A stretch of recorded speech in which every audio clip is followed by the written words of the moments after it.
తాకట్టులో ఉన్న బంగారాన్ని విడిపించి ఆ రోజు ఆన్లైన్ రేటుకే మేము కొంటాం. Sharma gold company.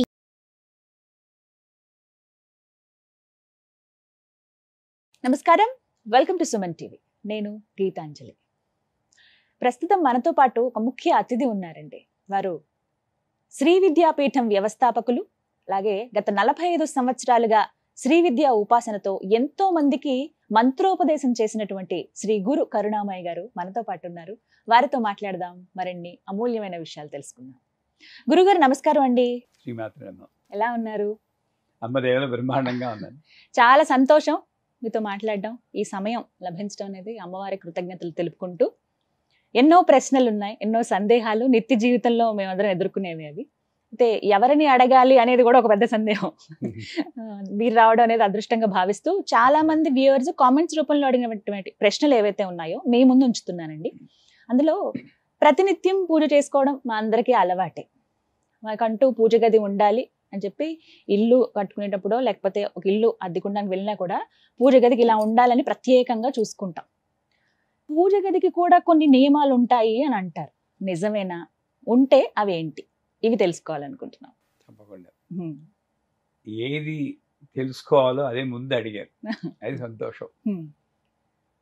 అందరం పూజ చేస్తూ ఉంటాం.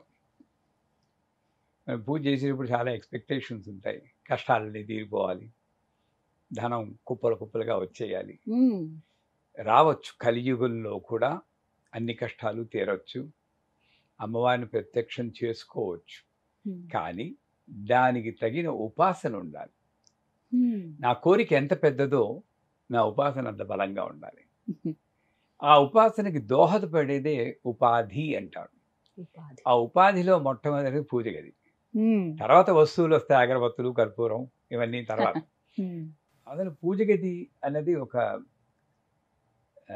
స్వీట్ రిలాక్సేషన్ అనండి. పూజ గది తర్వాత సంసారం ఉంటుంది, పంచుకోవడాలు అవన్నీ ఉంటాయి. కనీసం ఒక మనశ్శాంతిగా ఉండడానికి మనకి ఏమిటంటే ఇంట్లో ఏమిటంటే ఒక్క పూజ గది ఉంది, శాంతత. ఆ పూజ గదిలో కొన్ని చిన్న నియమాలు పాటిస్తే అత్యంత శక్తి మనం పొందగలం. ఎందుకంటే మానవుడు ఎప్పుడు మనకి తెలిసినా తెలియకపోయినా వద్దనుకున్నా కావాలన్నా ప్రకృతి నుండి శక్తిని పొందుతూ ఉంటాం. ఆ ప్రకృతి అంతా ఎక్కడ మంత్రం చెప్పబడుతుందో, ఎక్కడ అమ్మవారి ఉపాసన, అమ్మవారు అయ్యవారు ఎవరో ఒకళ్ళు వాళ్ళ ఉపాసన చేయబడుతుందో అక్కడ ఎక్కువగా వస్తూ ఉంటుంది. ముఖ్యంగా పూజ గదిలో విగ్రహాలు ఉంచుకుంటాం. మనకేమిటి, గణపతి ఉండాలి, లక్ష్మి ఉండాలి, ఇలా ఒక్కొక్కళ్ళు ఇచ్చిన విగ్రహాలతో ఒక వేర్ హౌస్ లా తయారవుతుంది. నిజంగా చెప్పాలంటే ఒక్క విగ్రహం మన ఏకాగ్రత కోసం ఉంటే చాలు. ఒక విగ్రహం చాలంటారా? ఎందుకు? సర్వదేవ నమస్కారం కేశవం ప్రతిగచ్చది. కానీ ముక్కోటి దేవతలు అంటారు. అంతమంది విగ్రహాలు ఫోటోలు మనం పెట్టకపోయినా ముక్కోటి దేవతలు ఒక్క దేవతల్లోనే కనబడుతుంది అంటుంది శాస్త్రం. ఏమవుతుంది తెలుసా అండి? పెట్టుకోండి. మనదేమంటే ఈ పువ్వులు ఒక్కొక్కళ్ళ మీద పెట్టడం, ఈయనకి చూపించకపోతే ఈయన కోపం వస్తుందని గడగడ. ఈ ఏకాగ్రత అంతా వాడికి కోపం వస్తుందో వీడికి కోపం వస్తుంది అని ఉంటుంది, కానీ నిజానికి భక్తి పొందడానికి చాలా కష్టం. మనం ఎలా చేస్తున్నాం అనే దాని మీద ఉండదు. ఇక్కడే ఒక పేర్లు అనవసరం, ఇక ఒక ఇంటికి వెళ్ళాం, అమ్మవారి ఫోటో, చిన్న విగ్రహం, ఒక కామాక్షి వెలక్ అంటారు తెలుసు కదా, దీపం పెట్టుకున్నారు, అంతే. ఎంత బాగుందంటే చాలా పెద్దవాళ్ళ ఇల్లు, ఏమీ లేదు. చేత పూజ గదిలో సాధ్యమైన తక్కువ విగ్రహాలు ఉండాలి. 4 గణపతులు, 4 సిద్ధిసాయి, ఇంకోళ్ళు ఎవరు 4 లక్ష్ములు, వీళ్ళే పాపులర్ విగ్రహాలు, ఇవి పెట్టుకుంటారు. విచిత్రం ఏంటంటే కొంతమందికి కవర్ కూడా తీయరండోయ్, వాళ్ళకి ఊపిరాడదు అన్న భావన కూడా ఉండదు. ఎందుకంటే అది విగ్రహం మనకి. అయ్యో అమ్మవారు ఊపిరి ఎలా పిలుస్తుంది, అందుకే కవర్ తీస్తే మళ్ళీ తోముకోవాలి కదండి, దుమ్ము పడుతుంది, పసుపు కుంకుమ వేస్తాము, ఓ పని తక్కువ. అలా పాపం ఉక్కిరి బెక్కిరి, నేను వాళ్ళ ఇంటికి వెళ్తే చూడండి మా గతి ఎలా ఉందో అని వాళ్ళు నన్ను అడుగుతున్నట్టు ఉంటుంది. ఏం చేయాలంటే అమ్మ పెట్టదు అడుగు తినాదేమని అంటూ నువ్వు పూజ చేయవు, కప్పేసి పెట్టేస్తావు. ఈ 4 గణపతుల్లో ఒక్కొక్క 3 గణపతులు తీసి విగ్రహాలు లేని వాళ్ళకి ఇవ్వాలి, పూజ చేసుకోగలిగిన వాళ్ళకి. అలా మన ఇంట్లో విగ్రహాలు వేరే వాళ్ళకి ఇవ్వచ్చా అండి? తప్పకుండా. ఈ శాస్త్రం ఏం చెప్తుందంటే వాళ్ళు పూజ చేస్తుంటే వాళ్ళు పూజ చేసిన దాంట్లో దశాంశమో ఎంతో మనకి ఫలితం వస్తుంటా. ఉదాహరణకి ఒక్క చిన్న ప్రశ్న గురువు గారు, లక్ష్మీదేవి విగ్రహాలు 2-3 ఉన్నాయనుకోండి, మనకి ఇన్ని ఎందుకు ఒక రూపంలో లక్ష్మిని చూసుకుందాం, ఇంకో లక్ష్మీదేవిని వేరే వాళ్ళకి ఇస్తే మన దగ్గర ఉండాల్సిన లక్ష్మి వాళ్ళ ఇంటికి వెళ్ళిపోతే ఎక్కడుంది లక్ష్మి? ఇక్కడ, అక్కడ, ఇక్కడ. ఈ భావన చాలా మందిలో ఉంటుంది. లక్ష్మీదేవి విగ్రహం అసలు వేరే వాళ్ళకి ఇవ్వడానికి ప్రయత్నించరు. అమ్మ వెళ్ళిపోతుందేమో మన ఇంట్లో సిరి సంపదలు. నిజంగానే గురువు గారు? తప్పకుండా. భయం ఉండకూడదు. భక్తి భయం రెండిట్లో మీకు ఒక చాయిస్ ఉంటుంది. భక్తి ఉన్న చోట భయం ఉండదు, భయం ఉన్న చోట భక్తి ఉండదు. సరే, ఈ విగ్రహాలు తక్కువ ఉండాలి. ఇంకోటి, మన ఇంట్లో మనకి బెడ్రూమ్లో మనము, మీరు, మీ భర్త భార్య ఉండాలి. మరి అక్కడ విష్ణుమూర్తి, లక్ష్మీదేవి, ఈశ్వరుడు, పార్వతి, గణపతి, ఏకాంతం లేదంటారా? ఒక క్లస్టర్లా చేసి పడేశారు వాళ్ళని. ఎప్పుడైనా ఆలోచన వచ్చిందా? ఏం చేయాలంటే ఈ విగ్రహాలన్నింటి కూడా ప్రతి రూములోనూ సర్దేయండి.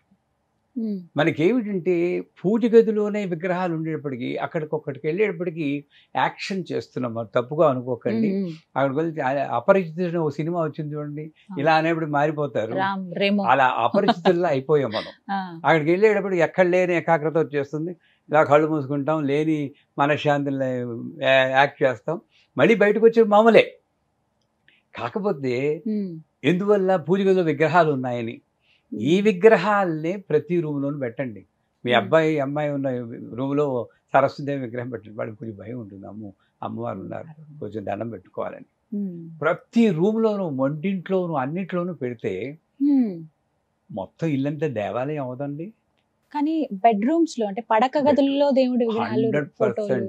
ఎక్కడ నీకు రక్షణ కావాలో, ఎక్కడ అనకూడదు కానీ ఎక్కువ దెబ్బలాటలు జరుగుతూ ఉంటాయో అక్కడే అమ్మవారు కాపాడుతూ ఉంటుంది. మా ఇంట్లో, మా బెడ్రూమ్లో చక్కగా అమ్మవారు ఉంది. అసలు మీరు బెడ్రూమ్లో పెట్టకపోతే అక్కడ రాదా అండి? ఉత్తప్పుడు ఇందుగలరు అందులేదు, సందేహం వల్ల ఎందెందుగలదని దీర్ఘాలు తీస్తూ చదువుతాం కదా. బెడ్రూమ్లో మీరు విగ్రహం పెడితేనే అమ్మవారు వస్తుందా, లేకపోతే లేదా? నాకు అమెరికాలో వెళ్ళినప్పుడు ఒక డాక్టర్ గారు ఉన్నారు. నేను ఇలాగే బెడ్రూమ్లో కూడా పెట్టచ్చమ్మా అని చెప్పాను. ఆవిడ పెట్టారు. బెడ్ ఇక్కడ మధ్యలో చిన్న టేబుల్ వేశారు. మధ్యలో టేబుల్ ఏంటమ్మా అంటే, పడుకుంటాం కదండి, అమ్మవారు చూస్తుందేమో అన్నాను. టేబుల్ మీద నేను తొంగి చూస్తే ఏం చేస్తారన్నా. అంటే బుర్రలో ఎలాంటి ఆలోచనలు వస్తాయి చూడండి, అమ్మవారు తొంగి చూస్తుంటా. ఇవన్నీ పోవాలి. పూజ గదిలో ఏకాగ్రత రావాలి అంటే 4 విగ్రహాలు పెట్టుకోండి. మిగతా అన్ని ఇల్లంతా డిస్ట్రిబ్యూట్ చేయండి. ఇల్లే ఒక మణిద్వీపం, దేవాలయం చేసుకోండి. అక్కడ పూజలు చేయట్లేదు. ప్రతి ఇంట్లోనూ, రూమ్లోనూ వెళ్ళి అగరత్తులు వెలిగించాలి ఎవరు అంటలేదు. అక్కడికి వెళ్ళినప్పుడు ఒకసారి, అమ్మ నువ్వు ఇక్కడ ఉన్నావు, రక్షిస్తూ ఉండు తల్లి అనుకో. పూజ గదిలో ఎప్పుడు దీపం వెలుగుతూ ఉండాలి. అది ఆయిల్ దీపం అక్కర్లేదు, ఓ బెడ్ ల్యాంప్ అయినా పర్లేదు. ఏమండి, రాత్రి చీకట్లో బిక్కు బిక్కుమంటూ ఉండదండి బాలాద్రిపు సుందరి. భయమైందా చిన్నపిల్లకి? తట్టద్దా మనకి? మనకి మాత్రం బెడ్ ల్యాంప్ కావాలా? చీకటి చేసి పడేస్తాం. అక్కడ భావన, ప్రాణం ఉంది అనుకుంటే అమ్మ అవుతుంది, లేకపోతే బొమ్మే మిగులుతుంది అక్కడ. మన భావన అది సత్యం. పూజ గదిలో ఒక దీపం ఉండాలి. తర్వాత ఒక మ్యూజిక్, సంగీతం, స్తోత్రమో ఏదో. నేను స్తోత్రం కన్నా తంపూరం మ్యూజిక్ అని రికమెండ్ చేస్తాను. ఎందుకంటే స్తోత్రం అయితే మనకి ఇంకొక వీక్నెస్ ఉంది. సోమవారం శివుడు, మంగళవారం ఆంజనేయ స్వామి, బుధవారం సరస్వతి, గురువారం రాఘవేంద్ర, శుక్రవారం లక్ష్మి, శనివారం వెంకటబాబు, ఆదివారం సూర్య భగవాన్ ఎవరు. వాళ్ళకి డ్యూటీలు వేసాం మనం. ఈ అపవాదు కూడా ఉంది మనకి. అందుచేత తంపూర మ్యూజిక్ అయితే చక్కగా ఏముండదు, ఎంత బాగుంటుందండి. ఒకసారి చూడండి, ఒకసారి ఆ తంపూరి మ్యూజిక్ అలా 24/7 వెళ్తూ ఉండాలి. దీపము, శబ్దము, కాంతి. మూడోది ఏమిటంటే, పూజ గదిలో ఏ వస్తువులు, వాడే వస్తువులు ఏ లోహంతో ఉన్నా పర్వాలేదు, ఎక్సెప్ట్ ఇనుము. స్టెయిన్లెస్ స్టీల్ వాడకండి. కొంచెం సెంటిమెంటల్. ఎందుకంటే మనం అందరం యోగులము మునులం కావు, మామూలు సంసార జీవనం గడుపుతాం, బడుగు జీవనం మనం. కొంత వీక్నెస్లు ఉంటాయి మనకి. ఈ ఇనుము ఏమిటి, శనీశ్వరుడు రాహు వీళ్ళిద్దరిని యాక్టివేట్ చేస్తుంది. లోహ ప్రతిమారూపణ రాహుగ్రహ్మవాయామి. లోహం అంటే ఇనుము. అదే మా ఇంట్లో ఎప్పుడు ఇనుము స్టెయిన్లెస్ స్టీల్ వాడం, మిగతా వాటికి వాడితే వాడచ్చేమో కానీ అక్కడ కూడా వాడడం తగ్గిస్తాం. మీలా డబ్బున్న వాళ్ళు అయితే బంగారంతో పెట్టవచ్చు, మొత్తం అంతా బంగారంతో పెట్టారు. మీ మాట, మీ నోటి వాక్ అలా అయితే ఎంత బాగుంటుందో. ఇది కరెక్ట్ పద్ధతి. సాధారణంగా ఈ ప్రశ్న వేసినప్పుడు అందరూ ఏమంటండి, ఏమి మాకేముందండి అంటారు. గురువు వచ్చి ఇలా అన్నప్పుడు అమ్మవారు ఆశీర్వచనం చేస్తుందని, నమస్కారం మీలా చేస్తే వస్తుందని అనుకోవాలి. చక్కగా చెప్పారు మీరు. సో బంగారం లేదా వెండి లేదా ఇత్తడి, రాగి, కొంచు, గ్లాస్, పోర్సిలిన్, మట్టి ఏదైనా వాడండి. వీటన్నిటిలో మీరు చెప్పిన వాటిలో ఏది ఉత్తమమైనదో చెప్పండి, అది ఒకటి ఎంచుకుంటాం మేము. వెండి లేదా పంచలోహాలు. కొంచెం మోగునట్టు కనకంబు మోగున, ఆ గంట కంచుతోటే ఉండాలండి. టికిటిని వెండి ఉంది కదా డబ్బు ఇంత గంట పెడతారు, అది మోగినప్పుడు టంగ్ అని వైబ్రేషన్ రావాలి. ఆ ఘంటానాదంలోనే మన ఇంట్లో ఉన్న రాక్షసులన్నీ పోతాయి. అయితే మంచి కంచు గంట ఉండాలి అక్కడ, అది పెట్టుకోవాలి. సరేనా? ఇనుము వాడకూడదు. ఆఖరిది ఏమిటంటే 15 రోజులకు ఒకసారి ఆ విగ్రహాలని కానీ యంత్రాలు కానీ శుభ్రం చేయాలి. శుభ్రం చేయమన్నారు కానీ అంటు తోమినట్టు పరపరాపర తోమేయకూడదు. వాళ్ళు అమ్మవార్లు కాదు. లలితా సహస్రం పెట్టుకుని, మనకు వచ్చినా రాకపోయినా ఆడియో పెట్టుకుని, కెమికల్స్ వాడకుండా ఓ షీకాయో లేక కుంకుడుకాయో లేక ఆయుర్వేదిక్ షాంపూ వేసి సున్నితంగా అమ్మవారిని శుభ్రం చేయాలి. చేసి మంచి బట్ట అంటే ఏమిటి, టిష్యూ పేపర్తో క్లీన్ చేసేస్తూ ఉంటారు కొందరు. మనం ఒళ్ళు తుడుచుకుంటామండి టిష్యూ పేపర్తో. మీ చీర కొంగే అన్నిటికన్నా ఉత్తమమైంది. అమ్మ స్నానం చేసినప్పుడు మనకి చీర కొంగుతో ఇలా తుడిసినవునా కదా, స్నానం చేయిస్తుంటే మీరు అమ్మ అవుతారు. మీరు చీర కొంగు పెట్టి శుభ్రంగా ముచ్చినే తుడిచేసి బొట్టు పెట్టి అక్కడ పెట్టుకో. 15 రోజులకు ఒకసారి. మంత్రం కూడా చదవక్కర్లేదండి. ఈ రకంగా ఎవరైతే, ఇంకొక చిన్న ఇదంటే పూజ గదిలో ఆధ్యాత్మిక విషయాలు తప్పితే మరో విషయం మాట్లాడదు. అక్కడికి వచ్చి మీ అబ్బాయి పెళ్ళి అయిందా అండి, మీ అమ్మాయికి ఉద్యోగం వచ్చిందా అండి, ఆ సోదంతా ఆవిడికి పెట్టాలి చెప్పండి. నిజమే. ఇంకొకటి శుభ్రంగా ఉండాలి. ఇక్కడేంటి, కొబ్బరికాయ పీచు అక్కడే ఉంటుంది, అరటిపండు తొక్క అక్కడే ఉంటుంది. పూజ చేసి అక్కడికి వెళ్ళి ఆనందం నాకు శుభ్రం చేసుకుంటా ఉంటారు.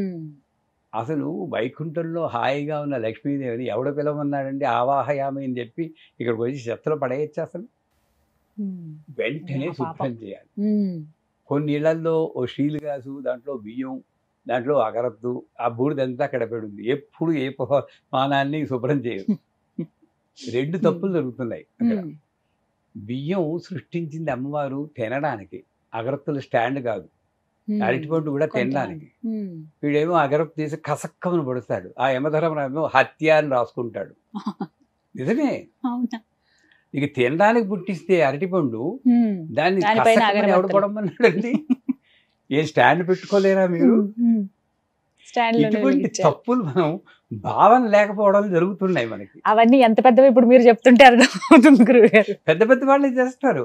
వాటిపని తిన అదేం తప్పు చేసిందో తెలియదు, దాంతో గుర్చేస్తూ ఉంటాడు. అది ఎందుకు ఎవడ తినడు. మరి వ్యర్థమే కదండి. సృష్టిని వ్యర్థం చేయకూడదు. ఇవన్నీ పాటిస్తే ఆ ఇంట్లో తప్పనిసరిగా అమ్మ అలాగా స్థిరంగా నివాసం ఉంటుంది. శాంతికి, సౌభాగ్యానికి, పురోగమనానికి లోటు ఉండదు. అది సత్యం. సుమన్ టీవీలో మీ పర్సనల్ అండ్ బిజినెస్ ప్రమోషన్స్ కోసం కింది నెంబర్కి కాంటాక్ట్ చేయండి.